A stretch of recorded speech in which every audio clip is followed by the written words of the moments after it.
Hello viewers, যারা class 7 এ পড়ছো, আজকে তাদেরকে আমি ইতিহাসের 6ষ্ঠ অধ্যায় নগর, বণিক ও বাণিজ্য থেকে সাজেশন প্রশ্নগুলো বলে দেবো। আর হ্যাঁ, এই অধ্যায়ে তোমাদের সেকেন্ড ইন্টারেস্ট পরীক্ষাতে কিন্তু রয়েছে, তাই পুরো ভিডিওটা ভালো করে দেখে নাও কি কি প্রশ্ন তোমরা করবে। আমি যেগুলো প্রশ্নগুলো তোমাদের বলবো সেগুলো ভালো করে দেখে যাও, পরীক্ষাতে মধ্যে কমন হবে এটুকু আমি গ্যারান্টি দিয়ে বলতে পারি। তাই আর দেরি না করে খাতা পেন খুলে বসো, প্রশ্নগুলো দাগিয়ে নাও বা লিখে নাও। ঠিক আছে? যদি তোমাদের বই থেকে দাগিয়ে নাও, যাদের বই নেই চিন্তার কোনো কারণ নেই, খাতায় নোট করে রাখো। ঠিক আছে, তো চলো শুরু করছি 6 নম্বর অধ্যায় নগর, বণিক ও বাণিজ্য। বড় প্রশ্ন দেখে নাও প্রথমেই, সুলতানি আমলে দিল্লির জল সংরক্ষণ ও জল সরবরাহ ব্যবস্থা কিরকম ছিল? এটা ভালো করে পড়বে, বড় প্রশ্নের জন্য বলছি। তোমাদের ছোট বড় সব রকম প্রশ্ন আমি এখান থেকে দিয়ে দেবো, ভালো করে দেখে নেবে, তাহলেই হবে। শাহজাহানাবাদের নাগরিক চরিত্র কেমন ছিল? করবে। দিল্লির সুলতানদের আমলে ব্যবসা বাণিজ্যের বিস্তার কেন ঘটেছিল? করবে। দেখে নাও পুরো উত্তর। মধ্যযুগে ভারতে দেশের ভিতরে বাণিজ্যের ধরনগুলো কেমন ছিল তা লেখো। করবে। ইউরোপীয় কোম্পানিগুলোর আমদানি রপ্তানির রেখাচিত্র দেখে এই যুগের বৈদেশিক বাণিজ্যের সম্বন্ধে তোমার কি ধারণা হয়? করবে। দেখে নাও পুরো উত্তর। বইটা সরিয়ে পুরো উত্তর তোমাদের সামনে আমি তুলে ধরলাম, দেখে নেবে। এরপর চলে আসো 2 অথবা 3 নম্বর প্রশ্ন। কি ভাবে মধ্যযুগের ভারতের শহর গড়ে উঠত? দেখে নাও পুরো উত্তর। যে কারণগুলো পয়েন্ট করে করে লেখা রয়েছে চেষ্টা করবে পয়েন্ট করে করে লেখার। কেন, কোথায় শাহজাহানাবাদ শহরটি গড়ে উঠেছিল? করবে। এর পুরো উত্তর তোমাদের ঠিক এই পর্যন্ত শেষ হলো। দিল্লির নাম হযরত দিল্লি হয়েছিল কেন?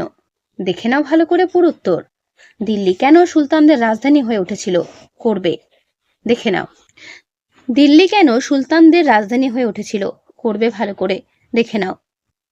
ফিরোজ শাহ কোটলা কে নির্মাণ করেন? ফিরোজাবাদ শহরের প্রতিষ্ঠা সম্পর্কে কি জানা যায়? করবে। তোমাদের সেকেন্ড ইংলিশ পরীক্ষাটা হবে কিন্তু 50-এর মধ্যে, সুতরাং বুঝতেই পারছো কতগুলো প্রশ্ন তোমাদের করতে হবে। কোন সুলতানদের সময়কার পুরনো দিল্লি ধীরে ধীরে কেন সুলতানদের সময়কার পুরনো দিল্লি ধীরে ধীরে ক্ষয় হয়েছিল? করবে। দেখে নাও পুরো উত্তর। কসবা শব্দের অর্থ কি? দিল্লির আশেপাশের কসবাগুলো কিরকম ছিল? দিল্লির শহরে জলের সমস্যার প্রধান সমস্যা ছিল কেন? করবে।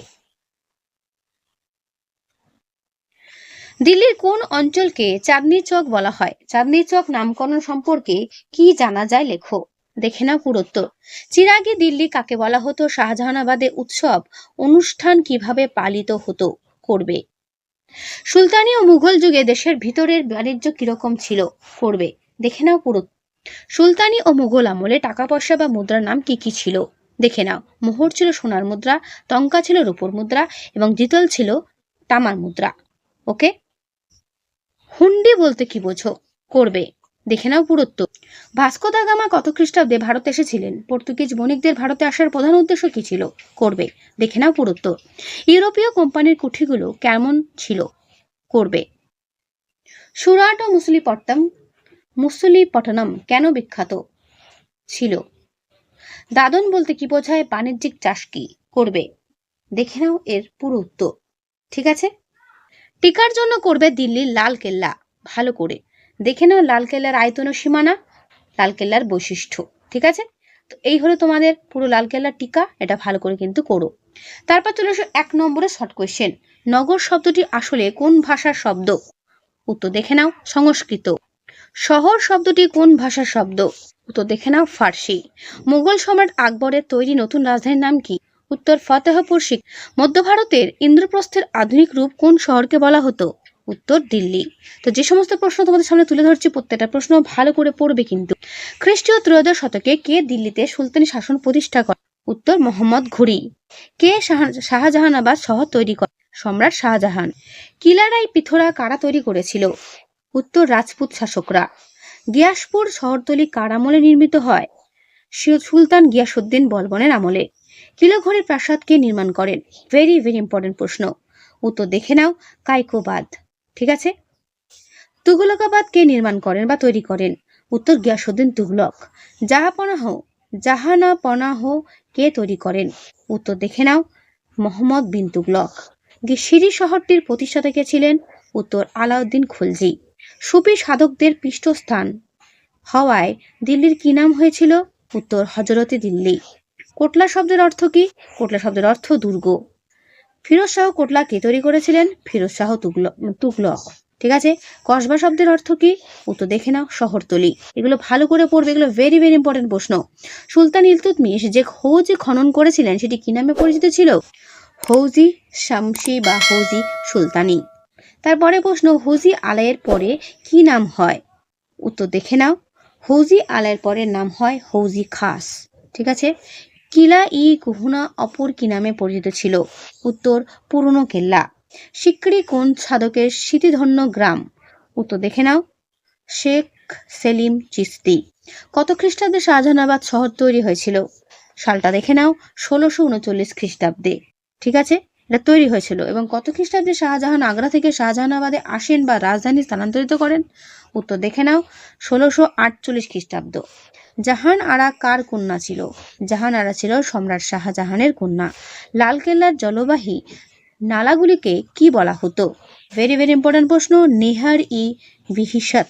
ঠিক আছে, নালাগুলোকে বলা হতো নেহার ই বিহিসাত। ওকে, তারপর নহর ই বিহিসাত কি নামে বিখ্যাত? না, স্বর্গের খাল নামে বিখ্যাত। তারপর কিলা মুবারক কি নামে বিখ্যাত ছিল? কিলা মুবারক লালকেল্লা নামে বিখ্যাত ছিল। লালকেল্লা কোন পাথরের তৈরি? ইম্পর্টেন্ট প্রশ্ন, লাল রঙের বেলে পাথরের তৈরি। ঠিক আছে, তারপর মুঘল আমলে বড় ও সুন্দর বাড়িগুলোকে কি বলা হতো? উত্তর দেখে নাও, হাভেলি। মুঘল যুগে হাভেলির থেকে ছোট বাড়িগুলোকে কি বলা হতো? উত্তর মাকান। মুঘল যুগে ছোট ঘরগুলোকে কি বলা হতো? কোঠরি। কাকে চিরাগি দিল্লি বলা হয়? সুফি সাধক শেখ নাসিরুদ্দিনকে। ঠিক আছে, চিরাগি দিল্লি কথার অর্থ কি? উত্তর দিল্লির প্রদীপ। কোন যুগে প্রথম চরকায় সুতো কেটে কাপড় বোনা হয়? সুলতানি যুগে। মোহর তৈরি করা হয় বা তৈরি করা হতো কি দিয়ে? উত্তর সোনা দিয়ে। টঙ্কা তৈরি হয় কোন ধাতু দিয়ে? তোমরাই বলো কমেন্টে। একটু আগেই বললাম টঙ্কা, জিতেল এগুলো কোন ধাতুতে তৈরি? বলতে হবে কিন্তু কমেন্টে। মুঘল যুগে তামার তৈরি মুদ্রা কি নামে পরিচিত ছিল? উত্তর হচ্ছে দাম। ঠিক আছে, দক্ষিণ ভারতে বিজয়নগরে সোনা দিয়ে তৈরি মুদ্রার নাম কি ছিল? উত্তর ছিল হোন। পারস্য, এডেন ও ইয়েমেন থেকে ভারতে কি আমদানি করা হতো? উত্তর দেখে নাও, ঘোড়া আমদানি করা হতো। মুঘল আমলে ভারতের প্রধান বন্দরটি কোথায় ছিল? ছিল সুরাট। সুলতানের যুগে যারা আজকের ব্যাংকে মতো টাকা বিনিময়ের কাজ করতো তাদের কি বলা হতো? তাদের বলা হতো সরাফ। ঠিক আছে, যারা ক্রেতা বিক্রেতার মাঝে যোগাযোগ রেখে দরদাম ঠিক করে তাদের কি বলে? তাদের বলে দালাল।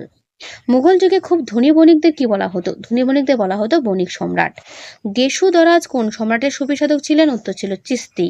ভাস্কো দা গামা কত খ্রিস্টাব্দে ভারতে আসেন? পরীক্ষাতে ভেরি ভেরি প্রশ্ন, মানে অনেকবার দিয়েছে পরীক্ষাতে। ঠিক আছে, উত্তর 1498 সালে ভারতে এসেছিলেন। ঠিক আছে, ডাচ ইস্ট ইন্ডিয়া কোম্পানি কত খ্রিস্টাব্দে প্রতিষ্ঠিত হয়? উত্তর 1602 খ্রিস্টাব্দে। এবং ইংলিশ ইস্ট ইন্ডিয়া কোম্পানি কত খ্রিস্টাব্দে গড়ে উঠেছিল? 1600 খ্রিস্টাব্দে। মনে রাখবে সাল দুটো। স্যার টমাস রো ইংল্যান্ডের কোন রাজা দূত হয়ে ভারতে এসেছিলেন? উত্তর প্রথম জেমসের। স্যার টমাস রো কোন মুঘল সম্রাটের রাজসভায় দূত হয়ে এসেছিলেন? উত্তর দেখে নাও, জাহাঙ্গীরের। বাংলায় কোথায় পর্তুগিজের ঘাঁটি তৈরি হয়েছিল? উত্তর ব্যান্ডেলে। ঠিক আছে, বাংলায় কোথায় ডাচদের ঘাঁটি হয়েছিল? চুঁচুড়ায়। তাহলে ডাচদের ঘাঁটি হচ্ছে চুঁচুড়ায় এবং পর্তুগিজদের ঘাঁটি হয়েছিল ব্যান্ডেলে। এবং কোথায় ফরাসিদের ঘাঁটি হয়েছিল? উত্তর ফরাসিদের দেখে নাও কোথায় হয়েছিল? ফরাসিদের ঘাঁটি হয়েছিল চন্দননগরে।